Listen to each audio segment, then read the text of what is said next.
রাজ্যের মন্ত্রীরা কেউ দেখতে পাচ্ছেন না। ব্রাত্য বসু বলেছিলেন কোথায় হিংসা, কোথায় ছবি।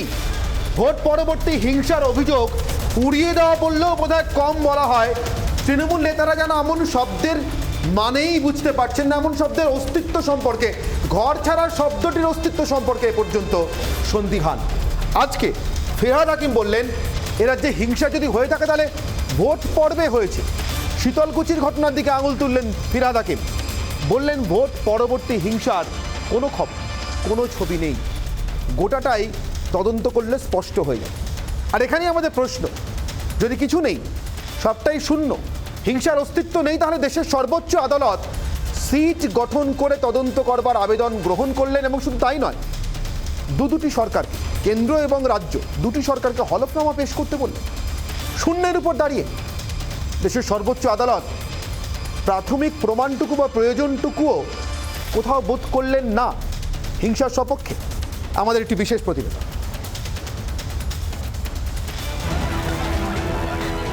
ভোট পরবর্তী হিংসার মামলায় রাজ্যকে নোটিশ শীর্ষ আদালতের, সেই সঙ্গে নোটিশ দেওয়া হয়েছে কেন্দ্র ও নির্বাচন কমিশনকে।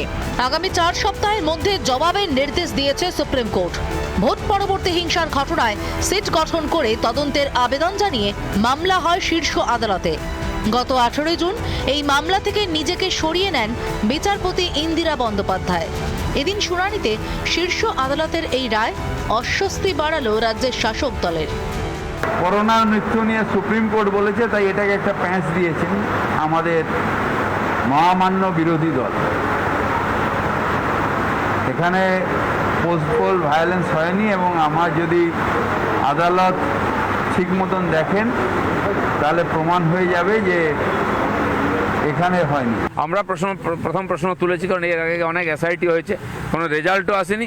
দেখা গেছে যেটা চেয়েছিল মানুষ, সরকার উল্টোটা করেছে, নিজের লোকদের বাঁচাবার চেষ্টা করেছে।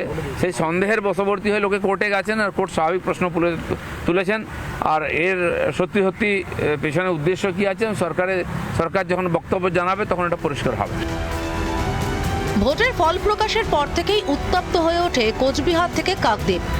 রাজ্যের বিভিন্ন জেলায় বহু বিজেপি কর্মী খুন হন বলেও অভিযোগ। আতঙ্কে এখনও ঘর ছাড়া বহু। সন্ত্রাস কবলিত এলাকা পরিদর্শন করেন রাজ্যপাল জগদীপ ধনখড়। রাজ্যে আসে স্বরাষ্ট্র মন্ত্রকের প্রতিনিধি দলও। হাইকোর্টের নির্দেশে সন্ত্রাস কবলিত এলাকা পরিদর্শন করে রিপোর্ট জমা দিয়েছে কেন্দ্রীয় মানবাধিকার কমিশন। হামলার শিকার হয়েছেন খোদ মানবাধিকার কমিশনের সদস্যরাও। ভোট সন্ত্রাসের এমন ছবিতে যখন উদ্বেগ বেড়েছে, তখন রাজ্যের মন্ত্রীর গলাতেই শোনা গিয়েছে কার্যত হুমকির সুর। রাস্তায় বেরোতে হবে, সামনে দিয়ে বাজার যেতে হবে,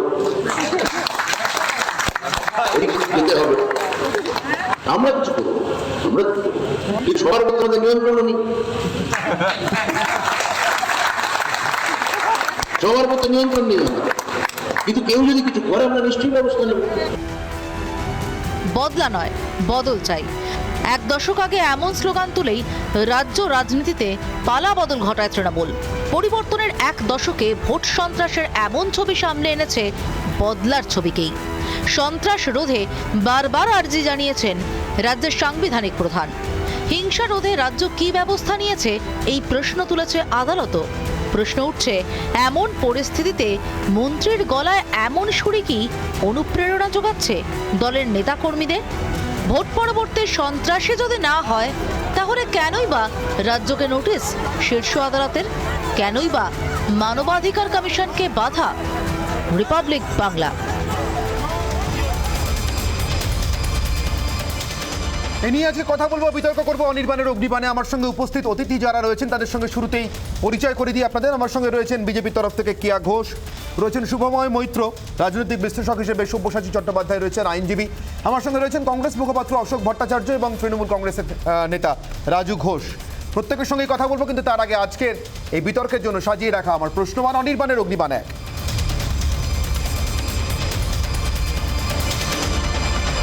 ভোট পরবর্তী হিংসা কি চোখের ভুল? অগ্নিবাণ 2। হিংসা না থাকলে এনএইচআরসি অর্থাৎ ন্যাশনাল হিউম্যান রাইটস কমিশনের তদন্তে রাজ্য আপত্তি জানিয়েছিল কেন? অগ্নিবাণ 3।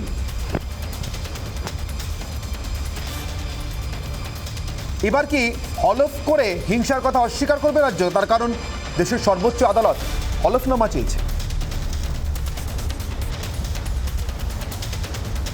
কথা বলবো আমার সঙ্গে উপস্থিত অতিথিদের সঙ্গে, জানতে চাইবো তাদের কাছ থেকে। আমি রাজু ঘোষের কাছে প্রথম যাই, তৃণমূল কংগ্রেসের নেতা আমার সঙ্গে রয়েছেন উপস্থিত। রাজুবাবু, যদি হিংসাই না থাকে তাহলে কিভাবে দেশের সর্বোচ্চ আদালত তা নিয়ে সিট গঠন করে তদন্তের আবেদনের শুনানি করছে, কেন্দ্র এবং রাজ্যকে পক্ষ করে তাদের কাছ থেকে হলফনামা চাইছে?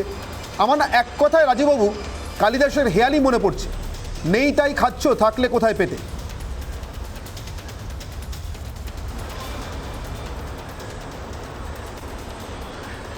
বলি, হ্যাঁ প্লিজ।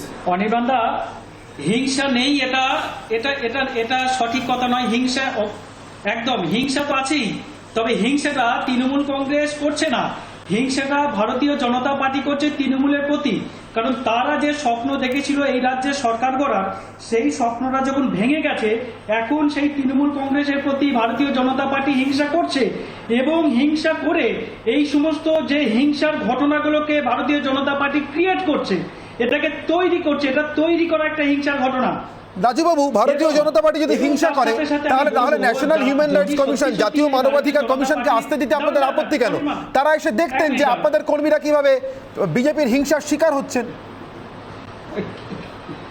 না না, কে বলেছে? সে তো হিউম্যান রাইট কমিশনের প্রতিনিধিরা এসছে, তারা তো সব জায়গায় দেখে গেছে, ঘুরে এসে। তাদের আশা আটকানোর জন্য তো আপনারা আদালতে গেছিলেন। তৃণমূলের নাম দিয়ে একটা হামলা করেছে, সেগুলো আমরা দেখেছি। তাদের আশা আটকানোর জন্য তো রাজ্য সরকার আদালত পর্যন্ত দৌড়েছিল। আমি বলছি, হিউম্যান রাইট কমিশনে যেতে কেন হলো? রাজ্য সরকার তো রয়েছে। যদি বেশ বেশ, কেয়া ঘোষ রয়েছেন বিজেপির তরফ থেকে, হিউম্যান রাইটস কমিশনে যেতে কেন হলো? রাজ্য সরকার তো রয়েছে, আপনারা হিউম্যান রাইটস কমিশনে কেন গেলেন? তা আবার ন্যাশনাল হিউম্যান রাইটস কমিশন, রাজ্যেরটাতে গেলেন না কেন? কেয়া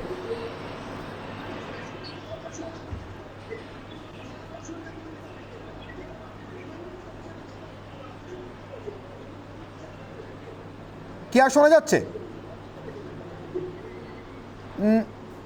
না, কোনো কারণে কেয়ার সঙ্গে বোধহয় যোগাযোগ বিচ্ছিন্ন হলো। আমি অশোকবাবুর কাছে যাব। অশোক ভট্টাচার্য কংগ্রেসের তরফ থেকে রয়েছেন, একবার শুনে নিই অশোকবাবুর কি মতামত। অশোকবাবু, কি মনে হয়, এ রাজ্যে হিংসা করছে বিজেপি, রাজনৈতিক হিংসায় আক্রান্ত তৃণমূল, অথচ জাতীয় মানবাধিকার কমিশনকে তাদের আশাকে আটকাতে হাইকোর্ট পর্যন্ত দৌড়েছে সরকার? নিশ্চিতভাবে তারা পরে এসছেন, তার কারণ হাইকোর্ট আপত্তি জানায়নি, হাইকোর্ট সেই আবেদন খারিজ করে দিয়েছে, অর্থাৎ জাতীয় মানবাধিকার কমিশন আসবে না, রাজ্যের সেই আবেদন খারিজ করে দিয়েছে।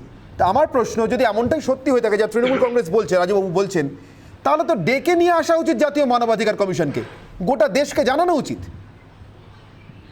দেখুন, প্রথমত কথা হচ্ছে এটাই যে 2011 থেকে আজকে 2021 নির্বাচন পূর্ববর্তী, নির্বাচন চলাকালীন এবং নির্বাচন পরবর্তী সন্ত্রাস এ রাজ্যের রাজনৈতিক সংস্কৃতির একটা অঙ্গ হয়ে গেছে, এটাকে অস্বীকার করার কোনো জায়গা নেই। যারা এটা অস্বীকার করছেন তাদের অস্ট্রীয় সিনড্রোম হয়েছে। আসলে মরু ঝড় যখন ওঠে অনির্বাণ, তখন বালিতে যদি কখনো কখনো উট মুখ গুজে থাকে, ভাবে যে ঝড় আসছে, আমি ঝড়টাকে দেখতে পাচ্ছি না, মানে ঝড়ও হয়তো আমায় দেখতে পাচ্ছে না। শাসকের বরাবরই সেই অবস্থা হয়, কেন্দ্রের শাসক রাজ্যের শাসক একই ব্যাপার। আমি এখানে একটা কথা এই প্রসঙ্গে উল্লেখ করতে চাই, আমার নিজের চোখে দেখা 2019-এর লোকসভা নির্বাচনের পরে 18টা আসন পাওয়ার পরে আগামী দিনে পশ্চিমবঙ্গে ক্ষমতায় আসতে চলেছে এই একটা প্রি ভিক্টরি মেন্টালিটির শিকার হয়ে বিজেপি এই রাজ্যে কি সন্ত্রাস করেছিল সেটাও আমি দেখেছি। মানবাধিকার কমিশনের কথা এখানে উল্লেখিত হচ্ছে, আমি অত্যন্ত দায়িত্ব নিয়ে বলছি, আমার বাড়ি যেখানে নোয়াপাড়া বিধানসভায় একজন বিজেপির নেতা নাকি আক্রান্ত হয়েছেন বলে তার বাড়িতে মানবাধিকার কমিশন এসেছিলেন কয়েকদিন আগে। আমি নিজে জানি 2019-এ লোকসভা নির্বাচনের পরে সেই তথাকথিত বিজেপি নেতার নেতৃত্বে কংগ্রেসের কার্যালয় দখল হয়ে গিয়েছিল, অনেক পরে আমরা সেই কার্যালয় পুনরুদ্ধার করি। সুতরাং এই কেন্দ্রের শাসক এবং এই রাজ্যের শাসক, এদের কাছে নির্বাচন পরবর্তী হিংসাটা নতুন কোনো কথা নয়, নতুন কথা নয়। বেশ, আমি এবার কেয়ার কাছে যাই। কেয়ার সঙ্গে সংযোগ বিচ্ছিন্ন হয়েছিল, আবার পেয়ে গেছি কেয়াকে লাইনে। কেয়া ঘোষ রাজ্য বিজেপির তরফ থেকে রয়েছেন আমার সঙ্গে, বিজেপি মুখপাত্র। কেয়া, আপনার কাছে আমার প্রশ্ন ছিল রাজুবাবুর কথার পরিপ্রেক্ষিতে, যে যদি আপনারাই হিংসা করেন তাহলে জাতীয় মানবাধিকার কমিশনকে আসতে দিতে আপত্তি কোথায় ছিল রাজ্য সরকারের? এবং আপনার কাছে আমার প্রশ্ন ছিল, রাজুবাবু বলছেন আসলে হিংসাটা করছেন আপনারা, রাজ্য মানবাধিকার কমিশনে গেলেন না, রাজ্য সরকারের কাছে গেলেন না, একেবারে সরাসরি কেন্দ্রীয় মানবাধিকার জাতীয় মানবাধিকার কমিশনের কাছে গেলেন। আসলে এই তৃণমূলে যারা নেতা রয়েছেন, ফিরহাদ হাকিম মতো বড় নেতা থেকে শুরু করে রাজুবাবুদের মতো যারা এই ছোটখাটো নেতা, এদের প্রত্যেকেরই বোধহয় স্মৃতির ধ্বংস হয়েছে। অ্যামনেশিয়া বলে একটা রোগ আছে না, অনির্বাণ, সেই রোগে আক্রান্ত এরা সবাই। সেই কারণে এরা দেখতে পাচ্ছেন না যে এই রাজ্যে শুধুমাত্র মানবাধিকার যার যিনি এসেছিলেন কর্মী তিনি আক্রান্ত হননি, এখানে কেন্দ্রীয় স্বরাষ্ট্র দপ্তরের প্রতিমন্ত্রী তিনি এসেছিলেন। রাজুবাবু এক এক করে অসভ্যদের কেন নিয়ে আসে? রাজুবাবু এক এক করে, রাজুবাবু আপনি বলবার সময় কেউ বাধা দেননি, এক এক করে প্লিজ, সবাই দূরে আছেন, এক এক করে কে প্লিজ কন্টিনিউ করুন। সভাপতি শিখে তারপরে প্যানেলে আসুন ডিবেট করতে। কে প্লিজ কন্টিনিউ করুন। মানে নিজেদের আসল চরিত্রটা কি টেলিভিশনে না দেখালি নয়? পার্টির লোক নিজেদের আসল চরিত্রটা টেলিভিশনে না দেখালি নয়, কথাটা শুনুন আগে। এখানে রাজ্যতে এই অবস্থা, যেখানে স্বরাষ্ট্র দপ্তরের প্রতিমন্ত্রী তার গাড়িতে ইট ছোড়া হচ্ছে, তাহলে চিন্তা করে দেখুন মানুষের কি কি অবস্থা। আজকে আমি একটু আগে আমাদের রাজুবাবু প্লিজ, রাজুবাবু প্লিজ বলতে দিন, রাজুবাবু প্লিজ, রাজুবাবু কথা বলতে দিন, রাজুবাবু কথা বলতে দিন, আপনার সময় কেউ কথা বলেনি, রাজুবাবু আপনার সময় কেউ কথা বলেনি, কথা বলতে দিন প্লিজ। বড় বড় অবস্থাতে এখানে কে কন্টিনিউ করুন। এখানে তো দেখছি চোরের মায়ের বড় গলা, চুরিও করছে আবার তার উপরে বড় গলা করে আমাদের উপর গলা চড়াও হচ্ছে। ঘটনাটা হচ্ছে যেটা অনির্বাণ আপনাকে বলছিলাম, যে এই রাজ্যে যেটা ঘটছে সেটা নিন্দনীয়, এক কথায় নিন্দনীয়। সারা দেশ কেন, বিশ্বের বিভিন্ন প্রান্ত থেকে যারা ভারতীয়, অনাবাসী ভারতীয়, তারা পর্যন্ত ফোন, ইমেল, হোয়াটসঅ্যাপ মারফত জানতে চাইছেন যে কি দেখছি আমরা। এটা শুধুমাত্র এরকম কোনো জায়গায় নজিরবিহীন ঘটনা যে ভোট মিটে যাওয়ার পরে কিসের আক্রোশ, কিসের আক্রোশের জেরে যে ছবিগুলো আমরা দেখছি। আমরা দেখেছি একজন গর্ভবতী মহিলাকে তাকে বঞ্চিত করা হচ্ছে কি না, তার শাশুড়ি শ্বশুর মশাই হচ্ছেন ভারতীয় জনতা পার্টি। মানে মানবিকতাটা মানে নেই, মানবিকতাহীন একটা পার্টি, একটা সরকার চলছে এই মুহূর্তে। আমরা দেখেছি সে প্যাম্পলেট, আমরা দেখেছি এখন সব থেকে বড় কথা মহিলা হয়ে আমি বলছি যে মহিলাদের ধর্ষণ করা হচ্ছে। ধর্ষণ একটা হাতিয়ার হয়ে গেছে এই সরকারের কাছে, এই দলের কাছে। মহিলাদের উদ্দেশ্যে ধর্ষণ একটা হাতিয়ার হিসেবে ব্যবহার করা হচ্ছে। এই অবস্থা যেই রাজ্যে দেখছি, এইখানে নজিরবিহীন ভাবে আমরা দেখছি যে মানুষ পালিয়ে তারা প্রাণ ভয়ে আশ্রয় নিয়েছে প্রতিবেশী রাজ্যে। এই তারপর বলছেন কোনো হিংসা হয়নি। আর ওই কংগ্রেসের যিনি ছিলেন তাকে, তার কথা কি বলবো, তিনি বললেন দেশে নাকি রাজনৈতিক ভোট পরবর্তী হিংসা। আমি ওনার কাছে জানতে চাইছি, শুধুমাত্র পশ্চিমবঙ্গ বাদ দিন, প্রতিবেশী যে কোনো রাজ্যে, তামিলনাড়ু হতে পারে, কেরালা হতে পারে, কোথায় দেখেছেন আপনি ভোট পরবর্তী হিংসা? একটু বোঝার চেষ্টা করুন। আমি দেশের রাজনৈতিক বাংলা ভাষাটা একটু বোঝার চেষ্টা করুন। হিসেবে কাজ করছেন রাজ্যে, তো আপনাদের কোনো অস্তিত্ব নেই। মানুষ ছুড়ে দিয়েছে আপনাদের ওই হাঁস জানুটাকে। একেবারে আপনারা বাংলা বুঝবেন না। আমি অশোকবাবু আমরা বিষয়ে থাকি, অশোকবাবু আমরা বিষয়ে থাকি, অশোকবাবু আমরা বিষয়ে থাকি, রাজুবাবু আমরা বিষয়ে থাকি, বিষয়ের মধ্যে থাকি, আজকের বিষয়ে থাকি। রাজ্যে ভোট পরবর্তী হিংসা নিয়ে আলোচনা হচ্ছে। ডাক্তার দেখানো খুব প্রয়োজন আপনাদের। রাজুবাবু আমি সময় মতো আসবো আপনার কাছে। আপনারা দেখান যে আপনারা এত মিথ্যে কথা বলতে পারেন কি করে। একদম হোয়াইট লাই যাকে বলে, সাদা সাদা কথায় মিথ্যে কথা বলছেন আপনারা।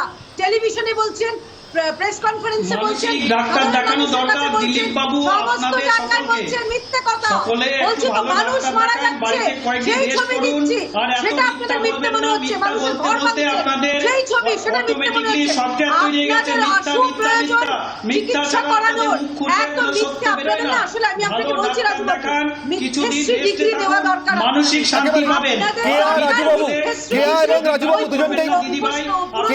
রাজুবাবু দুজনের সঙ্গে কথা বলছি। রাজুবাবু প্লিজ, রাজুবাবু প্লিজ, রাজুবাবু প্লিজ সময় বলবেন, সময় বলবেন কি প্লিজ। আমি এবার সব্যসাচী বাবুর কাছে যাবো। একজন আইনজীবী হিসেবে সব্যসাচী বাবুর কাছে আমার প্রশ্ন আছে। সব্যসাচী বাবু, এই যে প্রশ্নটা উঠছে, রাজ্য মানবাধিকার কমিশনে না গিয়ে সরাসরি জাতীয় মানবাধিকার কমিশনে কেন গেলেন বিজেপি নেতৃত্ব? আমার আপনার কাছে প্রশ্ন সব্যসাচী বাবু, রাজ্য মানবাধিকার কমিশনের অস্তিত্ব, তার কার্যকলাপ সত্যি কি এতটা খারাপ যে তাদের কাছে যাওয়া যায় না? জাতীয় মানবাধিকার কমিশনের কাছে দৌড়তে হয়?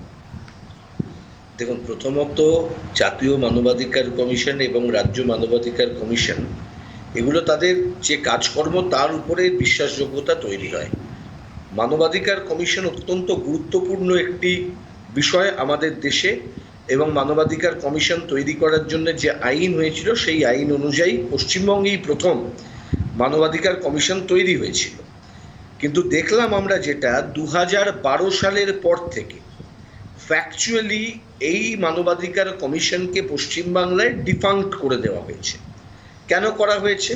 আপনি দেখবেন পশ্চিমবঙ্গ মানবাধিকার কমিশন যতদিন পর্যন্ত জাস্টিস অশোক কুমার গঙ্গোপাধ্যায় তার চেয়ারম্যান ছিলেন, সেই সময় আমরা মানবাধিকার কমিশনকে দেখেছি অম্বিকেশ মহাপাত্রর ঘটনা হতে পারে, শিলাদিত্য চৌধুরীর ঘটনা হতে পারে, এবং বহু ঘটনার ক্ষেত্রে, যেসব ঘটনার ক্ষেত্রে পুলিশের আক্রমণ, কাস্টোডিয়াল ডেথ, নানান ঘটনা আপনাদের মনে আছে ধনেখালিতে সেখানকার এমএলএ অসীমা পাত্র, তার ইনভলভমেন্টের অভিযোগ ছিল, কাস্টোডিয়াল ডেথ, এবং সেখানে প্রতিম সিংহ রায় বলে তিনি মামলা করেছিলেন, হাইকোর্ট পর্যন্ত কংগ্রেসের নেতা ছিলেন তিনি, প্রতিমবাবু, তিনি মামলা করেছিলেন, সেখানে সিবিআই অর্ডার পর্যন্ত হয়েছিল। এবং এই যে জায়গাগুলোতে তখন কিন্তু হিউম্যান রাইটস কমিশন রেসপন্ড করতেন। আমি শুধু দুটো উদাহরণ দিলে বুঝতে পারবেন পশ্চিমবঙ্গের সরকার হিউম্যান রাইটস কমিশন সম্পর্কে কী দৃষ্টিভঙ্গি নিয়েছেন। অম্বিকেশ মহাপাত্রর ঘটনায় হিউম্যান রাইটস কমিশন রাজ্যের যে রেকমেন্ডেশনস দিয়েছিলেন, একটি টাকা জরিমানা রাজ্য সরকারকে করেছিলেন, সেই রেকমেন্ডেশনসের বিরুদ্ধে রাজ্য সরকার তারা হাইকোর্টে গিয়েছিলেন, এবং অম্বিকেশ বাবুকে সেই রেকমেন্ডেশন ইমপ্লিমেন্টেশনের জন্য হাইকোর্ট যেতে হয়েছিল। রাজ্য সরকার বিরোধিতা করেছিলেন। জাস্টিস দীপঙ্কর দত্ত রায়ে হারার পর তার এগেনস্টে অ্যাপিল করেছেন। সেই অ্যাপিল কি অবস্থা জানা নেই, কিন্তু এখনো পর্যন্ত সিঙ্গেল বেঞ্চের অর্ডার তাকে রাজ্য সরকার মান্যতা দেননি। এইটা হচ্ছে হিউম্যান রাইটস কমিশন সম্পর্কে পশ্চিমবঙ্গের সরকারের দৃষ্টিভঙ্গি। এটা একটা হিউম্যান রাইটস কমিশন সম্পর্কে যদি দৃষ্টিভঙ্গি হয়, তাহলে হিংসার ঘটনা যখন পশ্চিমবঙ্গের হিউম্যান রাইটস কমিশন তদন্ত করবেন পোস্ট অশোক গাঙ্গুলি পিরিয়ড, যে পিরিয়ডটাতে আমরা দেখেছি রাজ্য সরকারের একেবারে প্রধানত কিছু বিচারপতিদেরকে দিয়ে, মানে প্রাক্তন বিচারপতিদের দিয়ে সেই কমিশনকে চালানো হয়। আপনি জানেন এখন এই মুহূর্তে রাজ্য হিউম্যান রাইটস কমিশনের চেয়ারপারসনের নাম কি? আমায় খুঁজতে গেলে কিন্তু ওটা ওই ওয়েবসাইটে গিয়ে আমাকে দেখতে হবে, আমার জানি না, জানা নেই। কারণ এই কমিশনের যে জীবন ছিল সেইটাকে রাজ্য সরকার কিন্তু গ্র্যাজুয়ালি তার একটা ইরোশন ঘটিয়েছে। এবার মনে রাখবেন ন্যাশনাল হিউম্যান রাইটস কমিশনের প্রশ্নটা পারসেপশন অনুযায়ী যে কেউ যেতে পারেন, যে কোনো মানুষের অভিযোগ জানানোর অধিকার আছে। মনে রাখবেন এখানে কোর্ট বলেছেন ন্যাশনাল হিউম্যান রাইটস কমিশনের প্রতিনিধিদের পশ্চিমবাংলায় ঘুরতে দিতে হবে, এবং তারা যাতে তদন্ত করতে পারেন, তারা যাতে শুনানি করতে পারেন তার ব্যবস্থা করতে হবে। কারণ আমাদের বিচার ব্যবস্থা এবং এই যে টোটাল সিস্টেমটা, এটা নির্ভরশীল এটার উপর যে আমরা আদপে বিচারটা দিতে পারছি কিনা, অর্থাৎ মানুষের কনফিডেন্সটা বিল্ড হচ্ছে কিনা। প্রশ্নটা তৃণমূল, বিজেপি, সিপিআইএম, কংগ্রেস নয়, প্রশ্নটা হচ্ছে রাজনৈতিক হিংসা বা যে কোনো হিংসা। কেন হিংসাকে টলারেট করবেন? পশ্চিমবাংলার বুকে এই ধরনের কথা যদি কেউ বলেন, চন্দ্রিমা ভট্টাচার্য এই চ্যানেলে বলেছেন, মানে আপনারাও দেখিয়েছেন, আমরা আলোচনাও করেছি সেই নিয়ে, বলেছেন যারা হিংসাতে ঘরছাড়া হয়েছেন তারা যাতে বাড়ি ফিরতে পারেন তারা দেখবেন। একজন মন্ত্রী তিনি টুইট পর্যন্ত করেছেন। আজকে ব্রাত্যবাবু কি করে উল্টে দিতে পারেন? এখানে আমার প্রশ্ন, আমি শুভময় বাবুর কাছে যাই। শুভময় বাবু, ব্রাত্য বসু তিনি বলছেন হিংসা নেই, ছবি নেই, যে ক্যাবিনেটে তিনি মন্ত্রী সেই ক্যাবিনেটে তার সহকর্মী চন্দ্রিমা ভট্টাচার্য বলছেন তিনি ঘরছাড়াদের ঘরে ফেরার বন্দোবস্ত করবেন। এখন মানুষ কোনটায় ভরসা করবেন? মানুষ তো সরকার বোঝেন। যিনি ব্রাত্য বসুকে এবারে নির্বাচনে ভোট দেননি, বিজেপি, কংগ্রেস, সিপিএম বা অন্য যে কোনো দলের সমর্থক হতে পারেন, নির্দল হতে পারে, তাঁরও তো মন্ত্রী ব্রাত্য বসু। তিনি যদি বলেন পাড়ার মোড়ে দাঁড়িয়ে সবার উপর তো নিয়ন্ত্রণ নেই, বাজারে বেরোতে হবে, রাস্তা পেরোতে হবে, তাহলে কি ধরে নেব যে মন্ত্রীরাও আসলে চাইছেন এমনটা হোক? হ্যাঁ, দেখুন এখানে তো মূল প্রশ্নটা একটি ঘটনার ভিত্তিতে আলোচিত হচ্ছে, এবং যে প্রশ্নটা কি এসেছে যে পশ্চিমবঙ্গে এই সময় আপনারা যেটা রেখেছেন যে পশ্চিমবঙ্গে কি হিংসা চোখের ভুল, অবশ্যই যদি আমি দক্ষিণ সুদান কিংবা সিরিয়ার সঙ্গে তুলনা করি তাহলে পশ্চিমবঙ্গে অবশ্যই হিংসা বেশ কম। আবার যদি নরওয়ের সঙ্গে তুলনা করি বা ডেনমার্কের সঙ্গে তুলনা করি তাহলে পশ্চিমবঙ্গে হিংসা যথেষ্ট বেশি। এটা হলো পরিণত গণতন্ত্রের যে হিসেব তার একটা ধারাবাহিকতা আছে, এবং যেখানে পশ্চিম ইউরোপের দেশগুলিতে হিংসা কম কারণ গণতন্ত্র পরিণত, আবার মধ্যপ্রাচ্যের অনেক দেশে গণতন্ত্র পরিণত হয়নি, সেখানে হিংসা বেশি। 1, 2, ভারতবর্ষ এবং পশ্চিমবঙ্গের মধ্যে কি হিংসার কিছু পার্থক্য আছে? হ্যাঁ, রাজনীতি সংক্রান্ত যে হিংসা সেই হিংসার একটা পার্থক্য আছে বই কি। নির্বাচনের ক্ষেত্রে বিভিন্ন রাজ্যের তুলনায় পশ্চিমবঙ্গের ক্ষেত্রে নির্বাচনের আগে এবং পরে এবং বিভিন্ন রাজনৈতিক ক্ষেত্রে এই ধরনের হিংসার বিষয় আমরা একটু বেশি দেখে থাকি। 3, এই হিংসা কি একেবারে তৃণমূল বা বিজেপি বা সিপিআইএম এর সঙ্গে জড়িত? এটার উত্তর দেওয়া খুব শক্ত।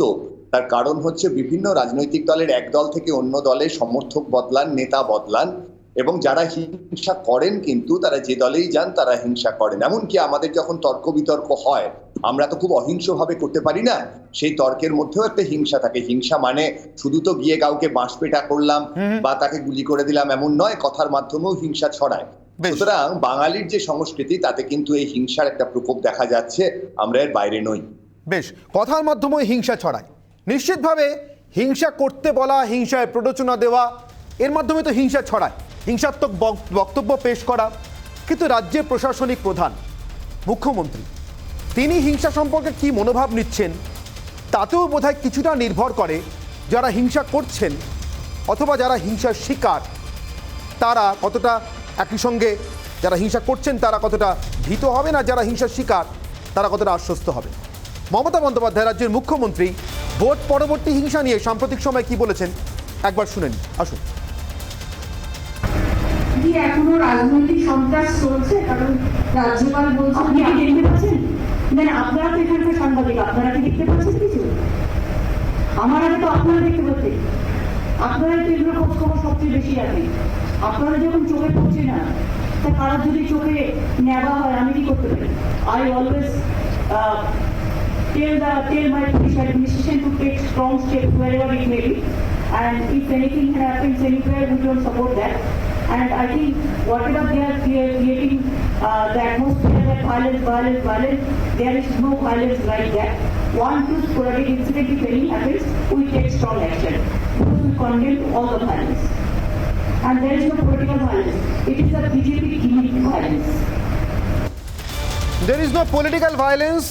It is only BJP gimmick violence. এটা নিয়ে আমরা এর আগেও এই অনুষ্ঠানে এই অনির্বাণের অগ্নিবাণে আলোচনা করেছি, কিন্তু রাজ্যের মুখ্যমন্ত্রীর সর্বশেষ বক্তব্য হিংসা সম্পর্কে এখনো পর্যন্ত এটাই। আর ঠিক এখানেই আমার প্রশ্ন রাজুবাবু আপনার কাছে, এখানেই আমার প্রশ্ন, রাজ্যের মুখ্যমন্ত্রী বলছেন একমাত্র বিজেপি গিমিক ভায়োলেন্স আছে, চন্দ্রিমা ভট্টাচার্য বলেছেন ঘর ছাড়াদের ঘরে ফেরাবো, জেলায় জেলায় পুলিশকে অনেক ক্ষেত্রে দেখছি ঘর ছাড়াদের ঘরে ফেরাতে যাচ্ছেন, আবার জাতীয় মানবাধিকার কমিশনের যারা এসছেন প্রতিনিধি দল তারা এই খাস কলকাতার বুকে যাদবপুরে ঘর ছাড়াদের ঘরে ফেরাতে গিয়ে নিজেরাই পাড়াছাড়া হওয়ার উপক্রম হয়েছিল, তারা খেয়েছেন রীতিমতো এবং পালিয়ে এসছেন।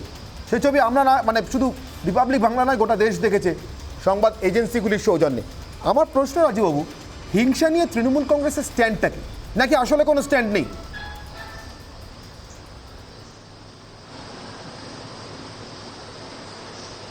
ঘর ছাড়া এখন দেখতে হবে ভারতীয় জনতা পার্টি যারা ঘর ছাড়া তারা কেন ঘর ছাড়া সবার আগে দেখতে হবে। সে কি কাণ্ড করে গেছে, কার সাথে কি করে গেছে তার জন্য ঘর ছাড়া, নাকি ওই আসামে ডিটেনশন ক্যাম্পের মতো ভারতীয় জনতা পার্টি কিছু ইলেকশন ক্যাম্প করে রেখে দিয়েছে যেখানে বিনা পয়সায় লকডাউনের সময় খিচুড়ি এবং সেখানে নানান টাইপের খাবার দেওয়া হচ্ছে, আর সেখানে মানুষগুলোকে জমায়েত করা হচ্ছে যে ভাই তোমরা এখানে খাওয়া দাওয়া করো, লকডাউনে এমনি কোনো কাজ করো নাই, আর তোমরা বলো আমরা ভয়ে ঘরে ঢুকতে পারি। এখন দেখতে হবে যে কিভাবে কেন ঘর ছাড়া। রাজুবাবু একটা কথা বলবো, একটু থামাচ্ছি একটা কথা বলবো রাজুবাবু, আমি শুধু সালটা পিছিয়ে দিচ্ছি, তারিখটা পিছিয়ে দিচ্ছি, আর কয়েকটা জায়গার নাম উচ্চারণ করছি, সবার শেষে ব্যক্তির নাম উচ্চারণ করব। ধরুন সালটা 2001-2 অথবা ধরুন 2005-6, বিশেষ করে 2003 সালটা আমার খুব মনে পড়ছে, পঞ্চায়েত নির্বাচনের বছর ছিল, শুধু দমকলেই একদিনে কতজনের প্রাণ গেছিল আপনারা জানেন, পুনরুক্তি করছি না। আর এই জায়গাগুলোর নাম একটু স্পেসিফিক্যালি বলছি, ধরুন কেশপুর, গড়বেতা, চমকাইতলা, একদিনে 50টা বাস ভাঙচুর মমতা বন্দ্যোপাধ্যায়ের সভায়, আরামবাগ, পুরসুরা, গোঘাট, নিশ্চয়ই মনে আছে রাজুবাবু। তখন আপনারা রীতিমতো হিংসার শিকার এ রাজ্যে। আর বক্তার নাম ছিল অনিল বিশ্বাস, অথবা ধরুন অনিল বসু, অথবা ধরুন দীপক সরকার, অথবা এই জামশেদ আলী ভবনে বসে থাকা, মেদিনীপুরে জামশেদ আলী ভবনে বসে থাকা ইন্তাজ আলী। তারা ঠিক একই কথা বলতেন। আপনারা বলছেন ঘর ছাড়া। গ্রামের রোষে, গ্রামের জনতার রোষে যদি কেউ ঘর ছাড়া হন, এমন কাণ্ড কারখানা করেছে, গ্রামে থাকতে দিচ্ছে না, নিজের জমির ধান কাটতে দিচ্ছে না, তো আমরা কি করব? এখন এটাই বোধহয় স্বাভাবিক না রাজুবাবু? শাসক হলে এগুলো ফিরে ফিরে আসে না? আমার একটা বক্তব্য আছে এখানে। না হ্যাঁ প্লিজ অশোকবাবু বলুন। 2006 2008-এ যারা লাল ছিল তারা আজকে গেরুয়া হয়েছে, সেই গেরুয়াগুলোই শুনুন। আর আপনারা কি হয়েছে? সেই লালগুলোই গেরুয়া হয়েছে। আপনারা বিরোধী থেকে শাসক হয়েছেন। বলছি হিংসা, আর আপনারা বিরোধী থেকে শাসক হয়েছেন। ভারতীয় জনতা পার্টি। সব্যসাচীবাবু বলুন, সব্যসাচীবাবু কিছু বলছিলেন প্লিজ। রাজুবাবু, আপনি যে ভুলটা করছেন, রাজুবাবু সবচাইতে বড় ভুলটা করছেন, যেখানে এতক্ষণ পর্যন্ত যাদের কথা এলো যে নামগুলো, তারা দলীয় নেতা, তারা কেউ সাংবিধানিক পদ অলংকৃত করে এই মন্তব্য করেননি। সাংবিধানিক পদে থেকে আপনি কখনো এই ধরনের মন্তব্য করতে পারেন না, সেটা সংবিধান বহির্ভূত কাজ হয়। দ্বিতীয়ত, যে কথাটা রাজুবাবু বলছেন আজকে সিপিএম থেকে বিজেপি হয়েছে, আর তাহলে কি তৃণমূল সিপিএম এর ভোট পায়নি এক সময়? না, মানুষকে মানুষ বলে কনসিডার করছেন না কেন? না সব্যসাচীবাবু, একজন সিটিজেনকে প্রোটেকশন দেওয়ার দায়িত্ব। হ্যাঁ সব্যসাচীবাবু, একটা বিরতির সময় যে বিরতিতে যাওয়ার আগে আমি শুধু জাস্ট মনে করে দিচ্ছি, ফ্যাকচুয়াল বিষয় আমি জাস্ট মনে করে দিচ্ছি, তৃণমূল কংগ্রেস তো বিরোধী থেকে শাসক হয়েছে, শাসকের ভাষা নিশ্চয়ই আয়ত্ত করতে শিখেছে। একটা ছোট বিরতিতে যাওয়ার সময় হয়েছে, কংগ্রেসের তরফ থেকে অশোক ভট্টাচার্য রয়েছেন। অশোকবাবু, আপনি অন্য রাজ্যের কথা বলছিলেন, কিন্তু আমার আপনার কাছে একটা প্রশ্ন আছে অশোকবাবু। এখনো পর্যন্ত এদেশে নির্বাচনের মাধ্যমে জিতে এসছে এবং নির্বাচনের মাধ্যমেই ক্ষমতা থেকে চলে গিয়েছে বিজেপি, এমন রাজ্যের সংখ্যা কম নয়, আশেপাশে অনেক রাজ্য আছে। এই সম্প্রতি আসামে নির্বাচনে বিজেপি জিতে এলো। আমার প্রশ্ন, এই যে কথায় কথায় রাজ্য আর কেন্দ্রকে সমান করে দেখানোর জন্য তৃণমূল আর বিজেপিকে আপনারা এক আসনে বসান, এই রাজ্যের বাইরে সত্যি সত্যি ভোট পরবর্তী হিংসা, ভোটের আগে রাজনৈতিক হিংসার এমন নজির আছে, নাকি জাস্ট রাজনীতি করতে হবে বলে একসঙ্গে বসিয়ে দেন? দেখুন, প্রথম কথা হচ্ছে, আমার কথা হয়তো খুব স্পষ্টভাবে আপনারা শোনেননি বা বোঝেননি। আমি ভোট পরবর্তী হিংসার প্রসঙ্গে এই রাজ্যের শাসকের সাথে কেন্দ্রের শাসককে এক আসনে বসাইনি। আমি যেটা বলতে চেয়েছি সে প্রসঙ্গে আসছি, তার আগে রাজুবাবুর কথা একটু উত্তর দেওয়া প্রয়োজন। উনি বললেন সেদিনের লাল সন্ত্রাসের নায়করা সবাই গেরুয়া হয়ে গেছেন। গেরুয়া তো হয়েছেন, কারণ এটাই আনা জানাটা চলে এনাদের মধ্যে। কিন্তু আব্দুর রাজ্জাক মোল্লা, শওকাত মোল্লা, আবু আয়েশ মন্ডল, এই নামগুলো কি রাজুবাবু ভুলে গেলেন? সেদিনের লাল সন্ত্রাসের নায়করাই তো আজকে তৃণমূলের নেতা, নেত্রী, বিধায়ক হয়েছেন। অতএব প্রথমত কথা হচ্ছে, নির্বাচন পরবর্তী যে হিংসায়, সেখানে এ রাজ্যের শাসক দলের উচিত রাজধর্ম পালন করা। সেই রাজধর্ম পালনে কোথাও তো নিশ্চিতভাবে ব্যর্থ হয়েছেন, এটা তো দ্বিধাহীনভাবে বলতে হয়। 2 নম্বর কথা, যেটা খুব প্রাসঙ্গিক, যে কথাটা বারবার করে উঠে আসছে, যে রাজ্য মানবাধিকার কমিশন নয়, জাতীয় মানবাধিকার কমিশন। এই জাতীয় মানবাধিকার কমিশনের যে চৌহদ্দি, এই চৌহদ্দি কিন্তু শুধুমাত্র দার্জিলিং এর পাহাড় থেকে এই দীঘার সমুদ্র অবধি নয় অনির্বাণ। জাতীয় মানবাধিকার কমিশনের চৌহদ্দি কাশ্মীর থেকে কন্যাকুমারী। হাতরাসের ঘটনা যখন হাতরাসের ঘটনা ঘটে, যখন দিল্লির দাঙ্গা হয়, যখন রোহিত ভেমুলা আত্মহত্যা করেন, যখন গৌরী লঙ্কেশ খুন হন, যখন কালবুর্গি খুন হন, তখন জাতীয় মানবাধিকার কমিশনের ভূমিকা এদেশের মানুষ অনুবীক্ষণ যন্ত্র দিয়েও চোখে দেখতে পাননি কেন? জাতীয় মানবাধিকার কমিশনের ভূমিকা নিয়েও তাই প্রশ্ন ওঠে। অতএব রোগ আরো ভয়ঙ্কর। বেশ, আমি আপনার প্রশ্নের উত্তর না, আমি আপনার কথার উত্তর নেওয়ার জন্য কেয়ার কাছে যাই, চট করে কেয়ার কাছে যাই। কেয়া, এই রাজ্যে রাজ্য মানবাধিকার কমিশনের যে ভূমিকা, বিজেপি শাসিত রাজ্যগুলিতে জাতীয় মানবাধিকার কমিশনের তাই ভূমিকা, বলতে চাইছেন অশোকবাবু? ওই যে বললাম আপনাকে একটু আগে, কংগ্রেস আসলেই তৃণমূলের বি টিম।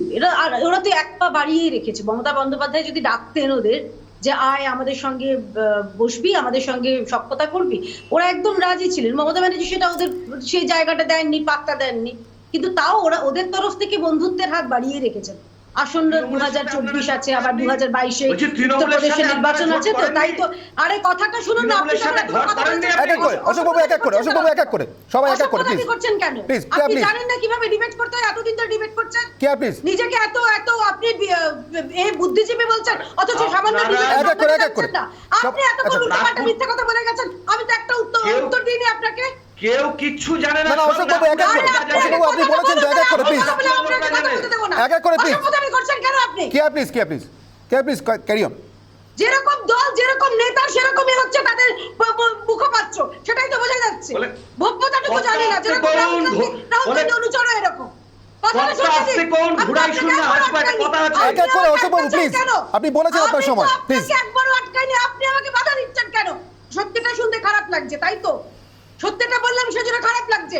বললাম তো, আপনারা হচ্ছেন মমতা বন্দ্যোপাধ্যায়ের দিকে সখ্যতার জন্য এক পা বাড়িয়ে রেখেছেন। মমতা বন্দ্যোপাধ্যায় আপনাদের রিজেক্ট করেছে, সেটার জন্য তা তো কিছু নয়, আপনারা তো বাড়িয়ে রেখেছেন, সেজন্য মমতা বন্দ্যোপাধ্যায়কে চটাবেন না, তাই আপনি সঙ্গে সঙ্গে শটান চলে গেলেন হাতরাস, শটান চলে গেলেন জাতীয় মানবাধিকার কমিশনের ভূমিকা নিয়ে। আপনার লজ্জা হওয়া উচিত, যেখানে পশ্চিমবঙ্গে আপনাদেরই সংযুক্ত মোর্চার একটি দল আইএসএফ, তাদের কিরকম ভাঙড় অত্যাচার হচ্ছে, আপনি যদি সত্যি সংযুক্ত মোর্চার সঙ্গে একাত্ম হতেন তাহলে বলতেন তাদেরও কথা। আমাদের ওটা নিয়ে- কর্মীদের তো মারছে ধরছে আলাদা কথা, আপনাদের কর্মীদের মারছে। ওটা নিয়ে কিছু সমস্যা আছে, আপনাদের যারা কেহা। সহযোগী তাদের দলকে অধীর রঞ্জন মারছে। চৌধুরী মনে সেখানে করছেন একটা কথা তাদের বললেন জোট না ছিল তো, বামেদের আপনি চলে সঙ্গে, গেলেন দিল্লি। আইএসএফ লজ্জা কে থাকা উচিত আইএসএফ এর আপনাদের। কথা মনে করতে পারছেন না। কেয়া, আমি জাস্ট ব্রহ্মাস্ত্রটা নিয়ে নি, তারপর আলোচনায় ফিরছি। অনির্বাণের অভিমানে আজকের ব্রহ্মাস্ত্র, অর্থাৎ মূল প্রশ্ন, রাজ্যে মন্ত্রীদের অনুপ্রেরণা থাকছে বলে বা মন্ত্রীর অনুপ্রেরণা আছে বলেই কি চোখ বন্ধ থাকছে হিংসায়? ব্রাত্যবাবুর বক্তব্য, রাস্তায় বেরোতে হবে, বাজারে যেতে হবে, সকলের উপর তো আমাদের নিয়ন্ত্রণ নেই, তারপরেই বলছেন। কিন্তু কিছু খবর পেলে আমরা নিশ্চয়ই ব্যবস্থা নেব। আমার প্রশ্ন এই ভূমিকা নিয়ে, তুমি সর্প হইয়া দংশন করো, ওঝা হইয়া ঝাড়ো। কেয়া, কোথায় কোথায় সমস্যা? এখানেই।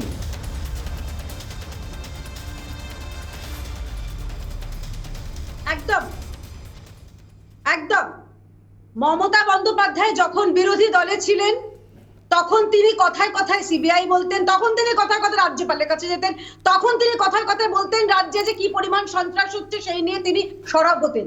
আর যেই তিনি চলে গেলেন শাসকের চেয়ারে, যেই তিনি পেলেন শাসকের ভূমিকা অনির্বাণ, আমরা দেখলাম তার সেই ফ্যাসিজম, তার অত্যাচারী রূপটা, তা তিনি যে একনায়কতন্ত্রে বিশ্বাস করেন, এবং সেই একনায়কতন্ত্র, আমি তো বলবো যে খুব সুন্দর কথা কেউ একজন বললেন যে মমতা বন্দ্যোপাধ্যায় আসলেই যে তিনি হচ্ছেন বামেদের খুব কৃতি ছাত্রী। বামেরা যে সন্ত্রাস করে গিয়েছে, তিনি সেটাকেও আরো কয়েক ধাপ বাড়িয়ে সেই সন্ত্রাসটা উনি করছেন এখন রাজ্যে। এমনকি এটা আমরা দেখেছি। ব্যাপারটা হচ্ছে আমি যে কথাটা বারবার করে বলার চেষ্টা করছি এখানটায় দাঁড়িয়ে, যে ভূমিকা রাজ্য মানবাধিকার কমিশনের, সে ভূমিকা জাতীয় মানবাধিকার কমিশনের সারা ভারতবর্ষে, এ কথার উত্তর কিন্তু কেয়া দেবী দিতে পারছেন না এখানে দাঁড়িয়ে। দিল্লির দাঙ্গার সময় জাতীয় মানবাধিকার কমিশনের কি ভূমিকা ছিল এর উত্তর দিতে পারেননি। আরে দিল্লির দাঙ্গা তৃণমূল বিজেপি আপনারা হকের সঙ্গে যারা দাঙ্গা লাগিয়েছে তাদের সঙ্গে আপনাদের লজ্জা করা উচিত। দিল্লির দাঙ্গা ইন্ধন দিয়েছেন আপনারা, বাংলায় ফিরে আসি। দিল্লি থেকে আমি বাংলায় ফিরে আসি। আবার আমি দিল্লি থেকে বাংলায় ফিরে আসি।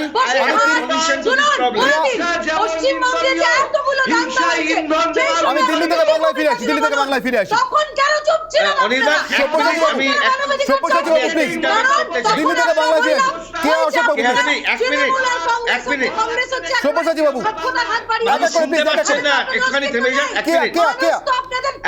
আমি দুটো কথা বলতে চাই।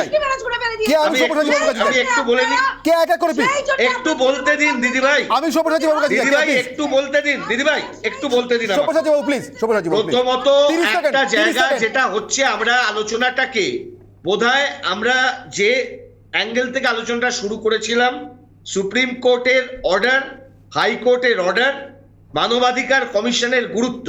হ্যাঁ, অশোকবাবু যে কথাগুলো বলেছেন, কথাগুলো গুরুত্বপূর্ণ, ফেলে দেবার নয়। কথাটা সত্যি কথাই যে ন্যাশনাল হিউম্যান রাইটস কমিশন হোক, স্টেট হিউম্যান রাইটস কমিশন হোক, তার পরিচালনার ক্ষেত্রে যে সরকার থাকেন তাদের একটা ভূমিকা থাকে। আমরা দেখেছি যে পশ্চিমবাংলার ক্ষেত্রে সেই ভূমিকাটা প্রচন্ডভাবে স্টেট হিউম্যান রাইটস কমিশনের ক্ষেত্রে সেটা ব্যর্থ, অল ইন্ডিয়ার ক্ষেত্রে ন্যাশনাল হিউম্যান রাইটস কমিশনের ক্ষেত্রেও অসংখ্য অভিযোগ এরকম থাকবে। সমস্যাটা কিন্তু সেটাও নয়, সমস্যা হচ্ছে হিউম্যান রাইটস কমিশনের রোল আজকের হিংসাকে বন্ধ করবার জন্য। সেই রোলটা হিউম্যান রাইটস কমিশন পালন করতে পারছেন কি পারছেন না। আমি শুভময় বাবুর কাছে যাই, সময় শেষ শুভময় বাবুর কাছে যাই। শুভময় বাবু, লাস্ট 30 সেকেন্ডে রাজনৈতিক বিশ্লেষক হিসেবে আপনার বক্তব্য। একদম, আমার লাস্ট 30 সেকেন্ডে বক্তব্য হচ্ছে এই যে আরো একটি বিতর্কের অপমৃত্যু দেখে আমরা কি 30 সেকেন্ড নীরবতা পালন করতে পারি? তবে সেজন্য তো আপনারা ডাকেননি, মুখ দেখানোর জন্য, কিছু কথা বলার জন্য ডেকেছেন। ফলে সেই জায়গায় দাঁড়িয়ে একটি বিতর্কে, যেখানে আমরা হিংসা বিরোধী বিতর্ক করছি, সেখানে যতটা হিংসে নিয়ে সেই বিতর্কটা করছি সেই জায়গায়, এবং দ্বিতীয়ত হচ্ছে প্রতিটি রাজনৈতিক দল গণতান্ত্রিক প্রেক্ষিতে যতক্ষণ না নিজের দলের সমালোচনা করতে পারছে ততক্ষণ এই হিংসা চলবেই। এবং আমার মনে হয় আপনারা আরো অনেক অনুষ্ঠান করতে পারবেন এই ধরনের হিংসা নিয়ে, সেই শুভেচ্ছা রইল। অনির্বাণের অগ্নিবাণ শেষ করছি এখানে, অনির্বাণের অগ্নিবাণের বিতর্ক অংশ এখানে শেষ করছি। আমার সঙ্গে উপস্থিত সমস্ত অতিথি অর্থাৎ কেয়া ঘোষ, সুভাষিস বাবু, শুভময় বাবু, শুভময় মৈত্র, সব্যসাচী চট্টোপাধ্যায়, অশোক ভট্টাচার্য এবং রাজু ঘোষকে ধন্যবাদ দিয়ে কিন্তু অনির্বাণের অগ্নিবাণের পরে ফিরে আসছে এটা ছোট্ট বিরতির পর এই মুহূর্তের সব থেকে বড় ব্রেকিং খবরগুলো, ব্রেকিং নিউজগুলো নিয়ে। সঙ্গে থাকুন রিপাবলিক বাংলা। অনির্বাণের অগ্নিবাণে ফিরে এলাম ব্রেকিং নিউজ সেগমেন্টে। আজকে 1 জুলাই, আজ থেকে কার্যত লকডাউনের বিধিনিষেধের ফাঁসটা আরেকটু আলগা হওয়ার কথা ছিল এবং আজ থেকে রাস্তায় বেরোলে বাস, অটো, ট্যাক্সি এগুলো মেলবার কথা ছিল। মিলল কি? সকালের অভিজ্ঞতা বলছেন না, তার সঙ্গে যোগ হয়েছিল আকাশের ভারী মুখ, কোথাও কোথাও ভারী বর্ষণ। সব মিলিয়ে রীতিমতো হেনস্থা হয়েছেন, হয়রান হয়েছেন সাধারণ মানুষ। এবেলা ছবিটা কি বদলালো? অফিস ফেরতা, কাজ ফেরতা মানুষ কি একটু ভালোভাবে ফিরতে পারছেন, নাকি দুর্ভোগ, হয়রানি অব্যাহত? আমার সঙ্গে রয়েছেন আমাদের প্রতিনিধি বিট্টু রায় চৌধুরী। সরাসরি চলে যাবো বিট্টুর কাছে। বিট্টু, কি ছবি দেখছো এই মুহূর্তে?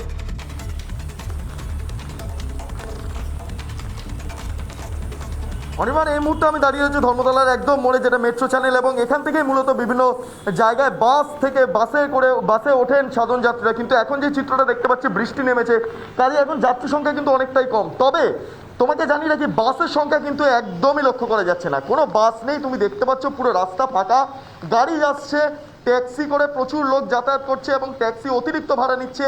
অ্যাপ ক্যাব যেগুলো রয়েছে সেগুলোর ভাড়া অনেকটা বেড়ে গিয়েছে। সাধারণ মানুষের ভোগান্তি কিন্তু এই বৃষ্টির মধ্যে অফিস থেকে ফিরে বাড়িতে ফিরতে তাদের কিন্তু যথেষ্ট বেগ পেতে হচ্ছে, তার বলার অপেক্ষা রাখে না। এই অবস্থায় জানিয়ে রাখি, কিছুক্ষণ আগে অর্থাৎ ঠিক বিকেল 5টা নাগাদ কিন্তু এখানে প্রচুর মানুষ ভিড় করেছিলেন। যেই চিত্র আমাদের ক্যামেরাতেও ধরা পড়েছে, যে প্রচুর মানুষ কার্যত বাদুড়ঝোলা হয়ে নিমিত্ত মাত্র সরকারি বাসে উঠে তারা যাতায়াত করছেন। কিছু মানুষকে আমরা দেখতে পাচ্ছি সাইকেল করে তারা বাড়ি ফিরছেন। তার কারণ হচ্ছে, তুমি জানো ধর্মতলার চত্বরে সাইকেল নিয়ে চলাচল কিন্তু নিষিদ্ধ, কিন্তু এই মুহূর্তে দাঁড়িয়ে বাস না পেয়ে, গাড়ি না পেয়ে গন্তব্যস্থলে পৌঁছানোর জন্য তারা সাইকেল ব্যবহার করছেন।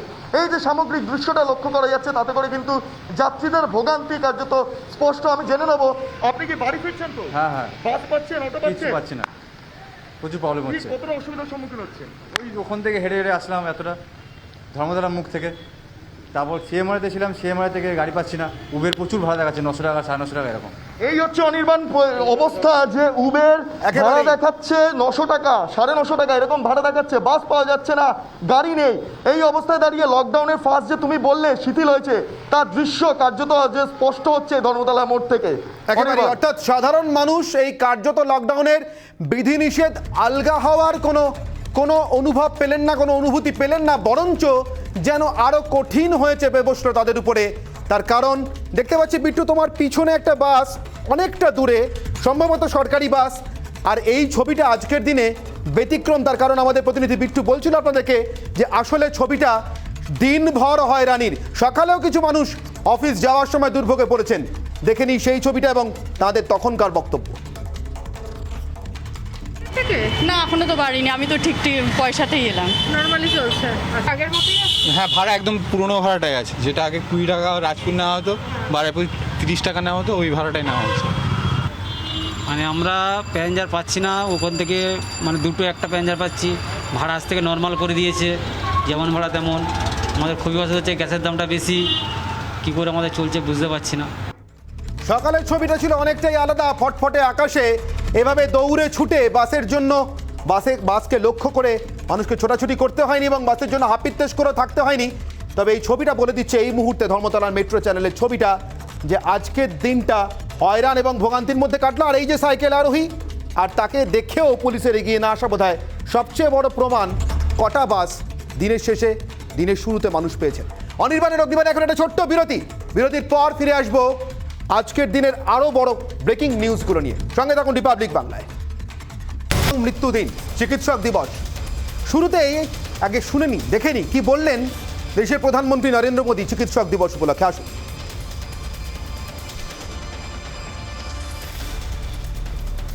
मेडिकल सेक्टर में हो रहे इन बदलावों के बीच डॉक्टर्स की सुरक्षा के लिए भी सरकार प्रतिबद्ध है।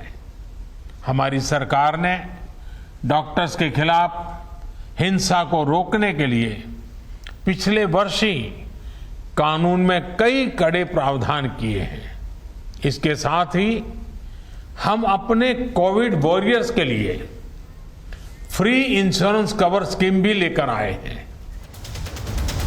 সরাসরি চলে যাব নিউজ রুমে। আমার সঙ্গে রয়েছেন আমাদের senior news editor Mayukh Ranjan Ghosh. Mayukh, চিকিৎসক দিবসের দিনে নরেন্দ্র মোদীর মুখেও ডাক্তারদের চিকিৎসকদের সুরক্ষার কথা। এত মেঘাচ্ছন্ন চিকিৎসক দিবস, লিটারেলি বাইরে আকাশের মুখ ভার, ভিতরেও। এর আগে দেখেছো? একদমই তাই অনির্বাণী, কোন সকাল রাতের চেয়ে অন্ধকার। একদিকে বাইরে এরকম মেঘাচ্ছন্ন পরিবেশ এবং আজকে 1 জুলাই এরকম একটা মেঘাচ্ছন্ন দিনে কিছুটা হলেও আশার আলো। প্রধানমন্ত্রী নরেন্দ্র মোদীর এই কথা যে রক্ষকদের রক্ষা কবচ চাই, এই কথাটাই তো আমরা বারবার বলে এসেছি। এই কথাটাই IMA, ইন্ডিয়ান মেডিকেল অ্যাসোসিয়েশন, বারবার বলে এসেছে যে যারা লড়াইটা করছে, একদম ফ্রন্ট ফুটে লড়াইটা করছে, একদম ফ্রন্ট লাইনার হিসেবে লড়াইটা করছে, তাদের যদি বেসিক সিকিউরিটি, নিরাপত্তা না দিতে পারি তাহলে আর মানুষ হলাম কি করে? প্রশাসনের দায়িত্ব পালন কি করে করলো? গণমাধ্যম তার দায়িত্বটা কি করে পালন করলো? অনির্বাণ, তুমি জানো রিপাবলিক বাংলা 3 মাসের একটা চ্যানেল, তার 2 মাসের মাথায় একটি ঘটনা, চিকিৎসক নিগ্রহের ঘটনা নিয়ে টানা ক্যাম্পেইন করে গেছে এবং বলেছে যে শেষ দিন অবধি আমরা লড়াইটা করব। রিপাবলিক বাংলা স্বাস্থ্যকর্মীদের পাশে রিপাবলিক বাংলা ক্যাম্পেইন করবে শেষ দিন অবধি, যতক্ষণ না এই বিল পাস হয়, যতক্ষণ না কঠোর শাস্তি পায় এই ডাক্তার নিগ্রহের ঘটনায় অভিযুক্তরা। অনির্বাণ, তুমি জানো একের পর এক আমরা যখন দেখতে পাচ্ছি যে ভুয়ো ভ্যাকসিন, ভুয়ো ডাক্তার, ভুয়ো স্বাস্থ্যকর্মী, ওষুধ নিয়ে পর্যন্ত কালোবাজারি চলছে, রিপাবলিক বাংলা কিন্তু বারবার বলেছে। এবং আজ আমরা কিছুটা হলেও আশ্বস্ত যে প্রধানমন্ত্রী নরেন্দ্র মোদী এই মেঘাচ্ছন্ন দিনের মাঝেও একটু হলেও আলোর হদিশ দিল। অনির্বাণ, একেবারেই ময়ূখ, আপাতত তোমাকে ধন্যবাদ। Senior news editor Mayukh Ranjan Ghosh আমার সঙ্গে ছিলেন নিউজ রুম থেকে। এক কথায় বলতে গেলে কোভিডের দুটো ঢেউ যারা সামলালেন, সকাল থেকে রাত অক্লান্ত পরিশ্রম করে PPE কিট পরে, তারাই আজকে এই মুহূর্তে সবথেকে বেশি নিরাপত্তাহীনতায় ভুগছেন। আসুন সবাই মিলে তাদের জন্য একটু নিরাপত্তা অন্তত এনশিওর করি চিকিৎসক দিবসের দিনে। এই আহ্বান রেখে অনির্বাণের অগ্নিবাণের ব্রেকিং নিউজ সেগমেন্টও শেষ করছি। অনির্বাণের অগ্নিবাণে আজকে বিতর্ক করেছি রাজ্যের ভোট পরবর্তী হিংসা নিয়ে। আর সেই হিংসার সবচেয়ে খারাপ শিকার, সবচেয়ে ভয়ঙ্কর শিকার মহিলাদের কথা বলতে, মেয়েদের কথা বলতে পরে আসছে স্বর্ণালী, সোজাসুজি স্বর্ণালী।